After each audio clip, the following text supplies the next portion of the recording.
আচ্ছা, আসসালামু আলাইকুম বন্ধুরা। এটা দেখতে পারেন, এটা আরেকটা রোড। এটা মেন রোড চলে গেছে।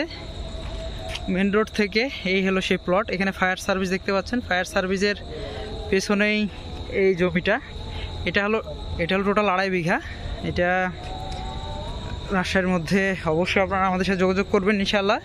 তাহলে যেটা হচ্ছে, আমরা ক্লায়েন্টের সাথে সব কিছু ডিলস করা আছে। আপনারা আমাদের এখানে আসলে আমরা আপনাদেরকে সেম, এটা ফায়ার সার্ভিস, এটা হলো এয়ারপোর্ট সেই সংলগ্ন এরিয়া। আমরা এটাই সেই বাইপাস মেন রোড। আমরা মেন রোড থেকে একটু আপনাদেরকে দেখানোর চেষ্টা করি। এই যে এটা সুন্দর একটা প্লট। যারা নিতে যাচ্ছেন, বড় ইন্ডাস্ট্রি, বড়, এখানে মেন রোডও গেছে সামনে দিয়ে। আর এইটা হলো সেই মেন রোড এবং অপোজিটটা হলো এয়ারপোর্ট। হ্যাঁ, এয়ারপোর্ট। হ্যাঁ, ফায়ার ব্রিগেড। হ্যাঁ,